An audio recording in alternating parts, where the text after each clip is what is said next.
नमस्कार साथियों, मैं कुंदन कुमार स्वागत करता हूं भविष्य निर्माण शिक्षण संस्थान के इस ऑनलाइन परिवार में। दोस्तों, आज का सेशन आपके लिए बेहद ही महत्वपूर्ण होने वाला है, क्योंकि आज आपको अंदर के सेशन में आपको देखने को मिलेगा कि अभी एक पटना उच्च न्यायालय के द्वारा एक फैसला लिया गया है कि जो भी व्यक्ति रेल से अगर गिरते हैं, दुर्घटना हो जाती है, तो उनको किस तरह से मुआवजा दिया जाएगा। इस पर हम विस्तृत से चर्चा करेंगे। साथ ही साथ ये बिहार सरकार के शिक्षा विभाग के द्वारा एक बिहार के कक्षा 1 से लेकर 12 तक के विद्यार्थियों के लिए एक नया कोड जारी किया जाएगा। दोस्तों, क्या होगा कोड, इन पर भी चर्चा करेंगे। साथ ही साथ देखेंगे कि केरल के मंदिर में किस फूल को बैन किया गया है, यानी केरल के वह कौन सा मंदिर है जहां पे उस फूल को नहीं चढ़ाया जाएगा।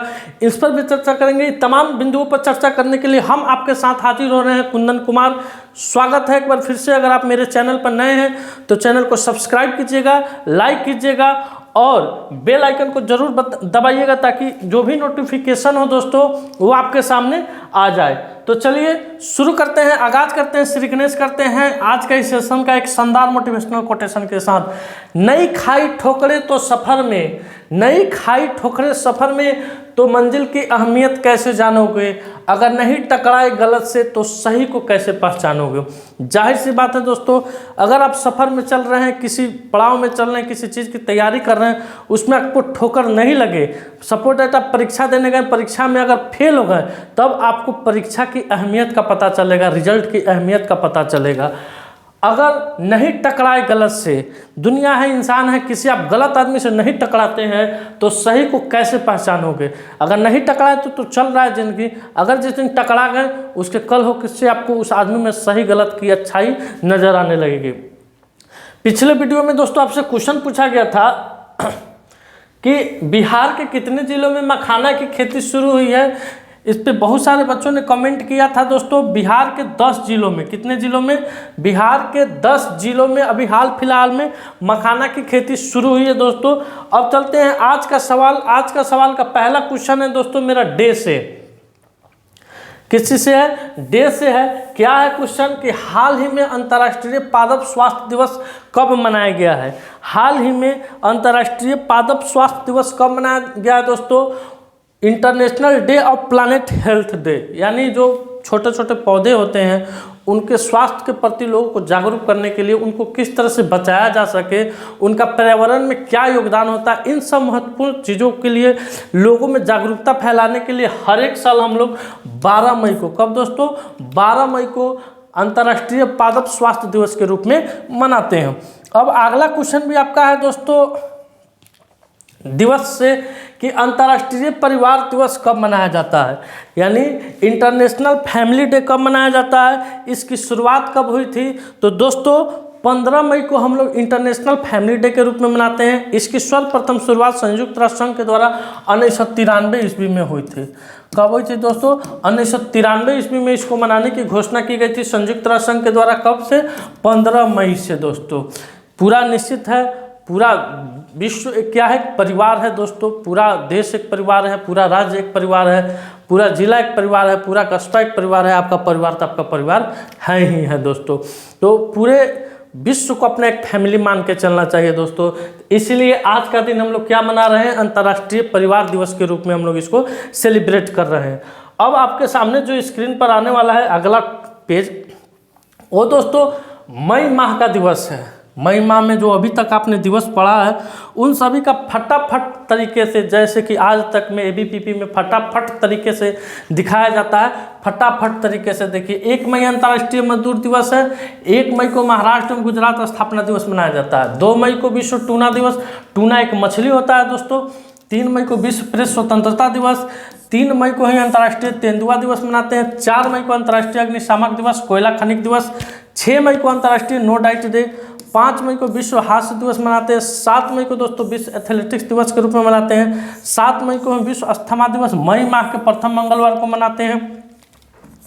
8 मई को विश्व रेड क्रॉस दिवस के रूप में मनाते हैं। 10 मई को विश्व ल्यूपस दिवस के रूप में मनाते हैं। 11 मई को राष्ट्रीय प्रौद्योगिकी दिवस के रूप में मनाते हैं। 12 मई को अंतर्राष्ट्रीय नर्स दिवस के रूप में मनाते हैं। ये दोस्तों अब तक के मई महीना में जो भी दिवस हम लोग पढ़े हैं पिछले के वीडियो में, उसका 1 मिनट में रिवीजन होता है दोस्तों प्रतिदिन के क्लास में। अब आइए अगला क्वेश्चन है। अगला क्वेश्चन आपके लिए बेहद ही इंपॉर्टेंट है, बेहद ही खास होने वाला है। जानते हैं इस क्वेश्चन के बारे में, क्या है क्वेश्चन। तो दोस्तों क्वेश्चन कह रहा है कि बिहार सरकार ने सभी सरकारी स्कूल के बच्चों के लिए एक यूनिक आईडी देने की घोषणा की है। इस आईडी पर विशेष जानकारी के लिए बिहार शिक्षा विभाग कहाँ गई थी। तो दोस्तों बिहार शिक्षा विभाग ने बिहार के जितने भी सरकारी स्कूल के बच्चे हैं उन्हें एक यूनिक आईडी देगी। क्या देगी? यूनिक आईडी देगी, जो क्लास 1 से लेके 12 तक क्लास 1 से लेकर 12 तक के बच्चों को ये यूनिक आईडी दी जाएगी। इसी यूनिक आईडी से उनकी क्या होगी? पहचान होगी दोस्तों। कब से? अब क्लास 1 में जाइएगा तो वहीं यूनिक आईडी रहेगा, 2 में जाइएगा तो वहीं यूनिक आईडी रहेगा, इसी तरह से आप 12th में जाइएगा तो वहीं यूनिक आईडी रहेगा। साथ ही साथ बिहार के आप जितने भी गवर्नमेंट परीक्षा की तैयारी देंगे, जितने भी गवर्नमेंट एग्जाम देंगे दोस्तों, उसके इंटरव्यू इसी यूनिक कोड आईडी के मदद से होगा दोस्तों। तो ये आपके लिए जानना बेहद ही ज़रूरी है। 12 डिजिट का होगा। क्या होगा दोस्तों? यह यूनिक आईडी 12 डिजिट का होगा। इसी पर बिहार शिक्षा विभाग विशेष जानकारी के लिए कहाँ गई थी? चेन्नई गई थी दोस्तों। आइए अब अगले क्वेश्चन की तरफ चलते हैं। अगला क्वेश्चन है आपकी स्क्रीन पर कि हाल ही में पहली प्रोफेशनल अंतर्राष्ट्रीय पिकल बॉल लीग कहाँ आयोजित करने की घोषणा हुई है दोस्तों। हाल ही में पहली अंतर्राष्ट्रीय पिकल बॉल लीग कहाँ आयोजित करने की घोषणा की गई है। तो दोस्तों इस क्वेश्चन का करेक्ट उत्तर हो जाएगा आपको भारत। क्या होगा? भारत होगा। भारत में दोस्तों 2024-25 का 2024-25 यानी 2024 के लास्ट तक चाहे 2025 के शुरू तक अंतर्राष्ट्रीय पिकल बॉल लीग की स्थापना की जाएगी दोस्तों। इसमें क्या होगा दोस्तों? इस पिकल बॉल में क्या होगा दोस्तों? बैडमिंटन, टेबल टेनिस और टेनिस। बैडमिंटन,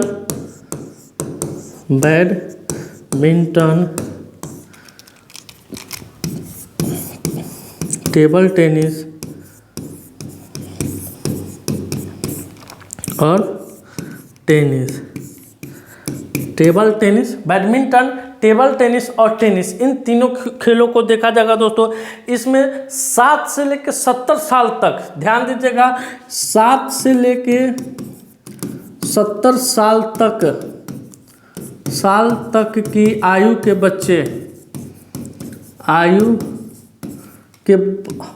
बच्चे, बुजुर्ग, युवा, बुजुर्ग और युवा इसमें क्या कर सकते हैं दोस्तों? पार्टिसिपेट कर सकते हैं, हिस्सा ले सकते हैं। तो कहाँ इसका आयोजन होगा दोस्तों? भारत में होगा। कौन कौन सा खेल इसमें खेला जाएगा? बैडमिंटन खेला जाएगा, टेबल टेनिस खेला जाएगा और टेनिस खेला जाएगा। कितने आयु तक के बच्चे इसमें पार्टिसिपेट कर सकते हैं दोस्तों? तो इसमें 6 से 70 साल की आयु तक के बच्चे क्या कर सकते हैं? पार्टिसिपेट करते हैं। इसको कौन करवा रहा है दोस्तों? कि इसके आयोजक कौन है? तो गौरव नाटेकर है। आयोजकर्ता कौन है? आयोजकर्ता गौरव नाटेकर है दोस्तों।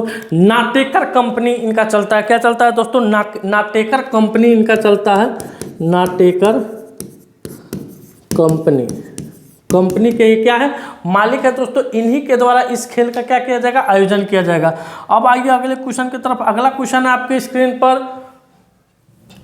कि हाल ही में किस राज्य के मंदिर में कनेर के फूलों के उपयोग को प्रतिबंध लगाया गया है। तो दोस्तों ये जो आपको फूल दिख रहा है, यहाँ पे ध्यान दीजिएगा, ये फूल दिख रहा है आपको, ये कनेर का फूल है, कनैल का फूल नहीं है। बिहार में आम भाषा में कनैल का भी फूल होता है जो येलो कलर का होता है। ये कनेर का फूल है दोस्तों, जिसका पत्ता इतना बड़ा देखते होइएगा और रसुईलादार होता है, यानी उसका जो मुंह होता है ऊपर का वो नुकीलादार होता है। क्या कारण था कि इस फूल को प्रतिबंधित किया गया दोस्तों? तो इस फूल से में पॉइजन पाया जाता है दोस्तों। हाल फिलहाल में केरल में एक महिला के द्वारा गलती से इस फूल को खा लेने की वजह से उस महिला की क्या हो गई थी? मृत्यु हो गई थी। इसीलिए केरल सरकार द्वारा इस फूल को केरल में क्या कर दिया गया है? बैन कर दिया गया है। मंदिरों में ले जाने के लिए बैन कर दिया गया है। अब केरल की बात आ रही है दोस्तों, तो प्रतिष्ठित केरल ज्योति पुरस्कार के लिए टी पद्मावन को चुना गया है। केरल में पेरूमल उत्सव मनाया गया है। केंद्रीय मंत्री नितिन नवीन ने केरल में लग्जरी जहाज क्लासिक इंपीरियल का शुभारंभ किया है। वी वेणु को केरल का नया मुख्य सचिव नियुक्त किया गया और मालाबार नदी महोत्सव का 9वां संस्करण केरल में हुआ। ये दोस्तों हाल फिलहाल बीते दिनों केरल में जो भी करंट की घटनाएं थी उसको यहाँ पे डाला गया है। अब चलिए अगले क्वेश्चन की तरफ। अगला क्वेश्चन है आपकी स्क्रीन पर कि हाल ही में केंद्र सरकार ने ड्रोन दीदी पायलट प्रोजेक्ट के लिए किसके साथ समझौता किया है। तो दोस्तों अभी केंद्र सरकार ने ड्रोन दीदी पायलट प्रोजेक्ट के लिए, आपको मालूम होगा कि ड्रोन दीदी पायलट प्रोजेक्ट इसका घोषणा कब किया गया था, इसका उद्घाटन कब किया गया था, तो मार्च 2024 में, मार्च 2024 में इसका क्या किया गया था दोस्तों, उद्घाटन किया गया था। इसमें क्या था दोस्तों कि आप इस तस्वीर के माध्यम से देख रहे हैं कि एक महिला है दोस्तों, ये क्या है, एक महिला है और ये महिला अपने खेत के डनेर पर यानी आड़ पर, जो कि आप लोग ग्रामीण परिवेश से बच्चे आते होइएगा तो खेत का डनेर जानते होइएगा, आड़ जानते होइएगा, उस आड़ पर ये खड़ा होकर क्या चला रही है, ड्रोन चला रही है। इस ड्रोन से क्या होगा दोस्तों, तो इस ड्रोन से कीटनाशक दवाओं का छिड़काव होगा आपकी फसल पर। साथ ही साथ खेत के बीच में अगर आप नहीं पहुंच सकते हैं, फसल की बर्बादी होने लगती है, तो इस ड्रोन के माध्यम से आप क्या कर सकते हैं, अपने फसल को देखभाल भी कर सकते हैं। साथ ही साथ इसमें कितनी महिलाओं को प्रशिक्षित अभी तक किया गया है, तो 15,000 महिलाओं को, कितने महिलाओं को, 15,000 महिलाओं को प्रशिक्षित किया गया है। तो इसके लिए यानी इस ड्रोन दीदी पायलट प्रोजेक्ट के लिए केंद्र सरकार किसके साथ समझौता किया है, तो महिंद्रा एंड महिंद्रा कंपनी के साथ। किसके साथ किया है दोस्तों, महिंद्रा एंड महिंद्रा कंपनी के साथ ये क्या किया है, समझौता किया है। अब आइए अगले क्वेश्चन की तरफ। अगला क्वेश्चन है आपके स्क्रीन पर दोस्तों कि हाल ही में चर्चा में रहा कैंप डेविड समझौता का संबंध किससे है। तो दोस्तों अभी हाल फिलहाल के दिनों में यह चर्चा में रहा है इजराइल मिस्र के, किसके, इजराइल मिस्र के चर्चा में रहा। इसकी मध्यस्थता कब हुई थी, तो 1978 में अमेरिका के द्वारा हुआ था। मध्यस्थता 1978 ईस्वी में यूएस ने कराई थी। किसके बीच, तो इजराइल और मिस्र के बीच, इजराइल और मिस्र के बीच क्या कराई थी, समझौता कराई थी। एक दोस्तों जगह है मिस्र के पास, राफा, क्या जगह है, राफा जगह है, राफा जगह है जिस पर इजराइल ने अभी चेतावनी दिया है कि हम इस पर क्या करेंगे, हमला करेंगे। तो वहीं मिस्र के द्वारा यह घोषणा किया गया है कि अगर इजराइल राफा पर क्या करती है, हमला करती है, अटैक करती है, तो हम इजराइल से कैंप डेविड समझौता जो 1978 ईस्वी में अमेरिका के मध्यस्थता के चलते हुआ था, उसको हम नहीं मानेंगे, उसका हम उल्लंघन कर देंगे। तो ऐसी घोषणा किसके द्वारा की गई है, मिस्र के द्वारा की गई है। क्यों की गई है, तो इजराइल ने अभी चेतावनी दिया है कि मिस्र के बगल में एक राफा शहर है दोस्तों, उसी राफा पर क्या करने वाला है, अटैक करने वाला है। अब बढ़ते हैं अगले क्वेश्चन की तरफ। अगला क्वेश्चन है आपकी स्क्रीन पर कि 30वीं सुल्तान अजलान शाह ट्रॉफी 2024 की विजेता कौन सी बनी है। तो सबसे पहले जानते हैं दोस्तों अजलान शाह ट्रॉफी ये किस क्षेत्र में खेला जाता है, तो हॉकी के क्षेत्र में खेला जाता है, हॉकी के क्षेत्र में खेला जाता है। कुल कितनी टीमें ने इस बार इसमें पार्टिसिपेट किया था, तो कुल टीमों की संख्या हो जाएगी 6, कुल टीमों की संख्या हो जाएगी 6, कुल टीमों की संख्या 6 हो जाएगी। इसमें अब की जो विजेता टीम रहा है, इसका आयोजक कहाँ हुआ था ये भी जान लेते हैं। तो इसका दोस्तों आयोजक हमेशा कहाँ होता है, मलेशिया में होता है। आयोजन स्थल Malaysia, Malaysia. Azlan Shah trophy यानी अजलान शाह एक दोस्तों स्टेडियम है मलेशिया में, उसी में इस ट्रॉफी को खेला जाता है। हॉकी का ट्रॉफी है। तो अब की बार यानी 2024 का जो ट्रॉफी जीता है वो कौन जीता है, जापान जीता है। और उप विजेता कौन रहा है, तो अपना नल्ला पाकिस्तान रहा है, नल्ला पाकिस्तान रहा है दोस्तों। अब क्या इसमें भारत पार्टिसिपेट किया था, तो नहीं दोस्तों, भारत पार्टिसिपेट नहीं किया। भारत अभी ओलंपिक के लिए अपनी तैयारियों में जुटा हुआ है। तो इसका विजेता कौन रहा है, जापान रहा है। उप विजेता कौन रहा है, नल्ला पाकिस्तान रहा है। अब बढ़ते हैं अगले क्वेश्चन की तरफ। अगला क्वेश्चन है आपके स्क्रीन पर, हाल ही में किसने क्रिएटर के लिए नया दीर्घकालिक गेमिंग वीजा लॉन्च किया है। तो दोस्तों अभी हमारा देश है दुबई। कौन दोस्त है दोस्तों, दुबई है जो यह क्रिएटर के लिए यानी क्रिएटर के लिए नया दीर्घकालीन वीजा प्रस्तुत किया है। यह वीजा पहल दुबई प्रोग्राम फॉर गेमिंग 2033 का हिस्सा है। जिसे दुबई को शीर्ष 10 वैश्विक गेमिंग शहरों में शामिल करने और इसका डिजिटल अर्थव्यवस्था को बढ़ाने के लिए डिजाइन किया गया है। देखिए 2033 तक दुबई की जीडीपी को लगभग AED 3.6 बिलियन बढ़ाने का लक्ष्य रखा गया है।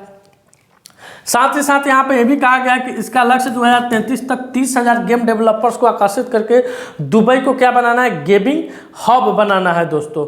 अब आइए अगले क्वेश्चन की तरफ। तो जो बच्चे गेम खेलते हैं उसके लिए दुबई शहर काफ़ी अच्छा हो गया, आप जा सकते हैं, आपको फ्री में वीज़ा मिल जाएगा। हाल ही में भारत सरकार, अब एक वीज़ा से एक और बात आया दोस्तों, अभी हाल फिलहाल में कौन सा देश, कमेंट सेक्शन में अगर वीडियो देख रहे हैं तो जाकर दबाइए, कमेंट कीजिए कि हाल फिलहाल में कौन सा देश अभी भारत को की जो मुफ्त वीज़ा अवधि थी उसको बढ़ाकर 31 मई तक कर दी है। तो इसका उत्तर आपको कमेंट सेक्शन में देना है। पिछले दिनों के क्लास में इस पर डीपली चर्चा हुआ था दोस्तों। अब आइए अगले क्वेश्चन की तरफ। अगला क्वेश्चन आपके स्क्रीन पर, हाल ही में भारत सरकार किस देश की सीमा पर सड़क बनाने के लिए प्रति किलोमीटर 2 करोड़ रुपए खर्च करेगी? तो दोस्तों अभी BRO के द्वारा यह घोषणा किया गया है कि भारत सरकार जो चीन से जो भी राज्य सटे हैं दोस्तों, हिमाचल प्रदेश हुआ, उत्तराखंड, अरुणाचल प्रदेश, सिक्किम और लद्दाख हुआ, इन राज्यों के में जो भी सीमावर्ती सड़कें हैं उनके प्रति किलोमीटर के निर्माण पर भारत सरकार कितना रुपया खर्च करने वाली है? तो 2 करोड़ रुपया खर्च करने वाली है। पिछले 5 महीनों में गृह मंत्रालय ने अरुणाचल प्रदेश, उत्तराखंड और सिक्किम में 113 सड़कों को क्या दिया है दोस्तों, मंजूरी दी है। चीन के करीब 168 गाँवों को जोड़ने की जरूरत है। चीन के करीब कितना गांव को, 168 गांव को जोड़ने की जरूरत है। वाइब्रेंट विलेज प्रोग्राम LAC पर सुरक्षा ग्रिड को बढ़ावा देने के लिए केंद्र प्रायोजित है। यह हिमाचल प्रदेश, उत्तराखंड, अरुणाचल प्रदेश, सिक्किम और लद्दाख के सीमावर्ती क्षेत्रों में क्या होगा, शामिल करेगा। अब बढ़ते हैं अगले क्वेश्चन की तरफ। अगला क्वेश्चन है आपके स्क्रीन पर कि भारत किस देश के साथ संयुक्त रूप से अरब सागर में शार्क और किरणों पर अनुसंधान करेगा? तो दोस्तों अभी भारत ओमान के साथ, किसके साथ, भारत ओमान के साथ मिलकर संयुक्त रूप से अरब सागर में दोस्तों शार्क और किरणों पर क्या करने वाला है, अनुसंधान करने वाला है। अगला क्वेश्चन आइए, अगला क्वेश्चन आपके स्क्रीन पर है कि हाल ही में टाटा इलेक्ट्रॉनिक्स का नया अध्यक्ष किसे नियुक्त किया गया है? तो दोस्तों अभी एन चंद्रशेखरन को, किसको, एन चंद्रशेखरन को टाटा इलेक्ट्रॉनिक्स का क्या किया गया है, अध्यक्ष नियुक्त किया गया है। अगला क्वेश्चन आपके स्क्रीन पर कि हाल ही में इफ्को का अध्यक्ष के रूप में किसे चुना गया है? तो दोस्तों पिछले दिनों की क्लास में आपको इफ्को के बारे में बताया था कि इफ्को के निदेशक कौन बने थे, तो विवेक पी पिंडा बने थे दोस्तों। और साथ ही साथ अब दोस्तों इफ्को के अध्यक्ष के रूप में किसने पद संभाला? तो दिलीप संघानी। किसने संभाला? दिलीप संघानी।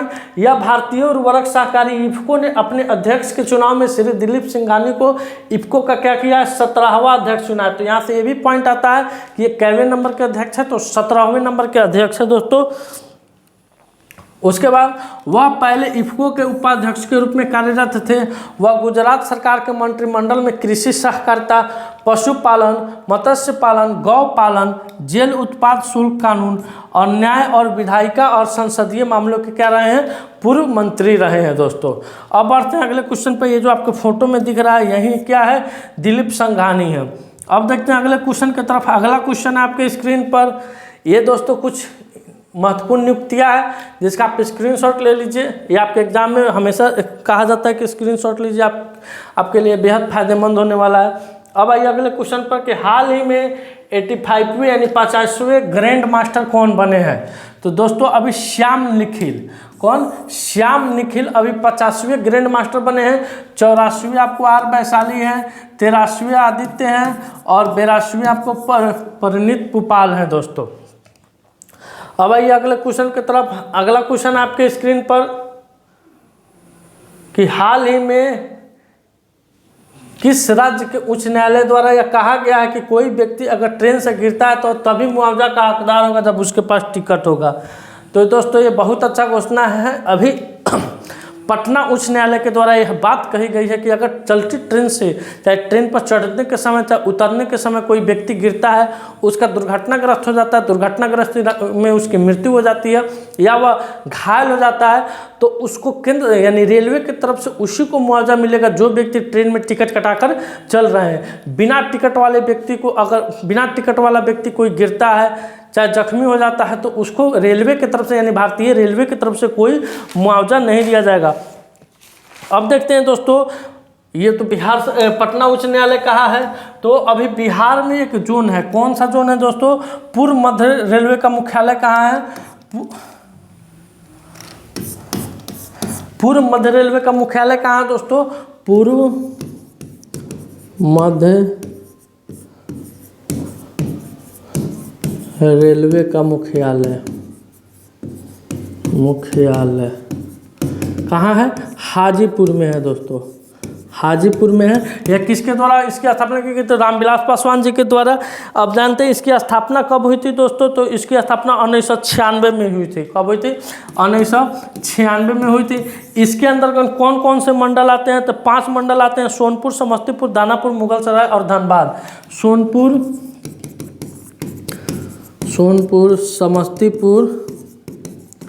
समस्तीपुर, दानापुर, मुगलसराय और धनबाद दोस्तों। अब आइए अगले क्वेश्चन की तरफ। अगला क्वेश्चन है आपका वीडियो का लास्ट क्वेश्चन है दोस्तों, कि हाल ही में किस राज्य के राज्यपाल ने स्कूल ऑन द व्हील्स का उद्घाटन किया? इस क्वेश्चन का करेक्ट उत्तर दोस्तों आपको कमेंट सेक्शन में जाकर देना है। दोस्तों आज का सेशन मेरा यहीं समाप्त हुआ। अगर यह वीडियो आपका अच्छा लगे, हेल्पफुल लगे, वीडियो को लाइक कीजिएगा, शेयर कीजिएगा, चैनल पर नए हैं तो चैनल को सब्सक्राइब कीजिएगा। मिलते हैं आपसे अगले वीडियो में, तब तक के लिए धन्यवाद। अपना ख्याल रखिएगा। भारत माता की जय।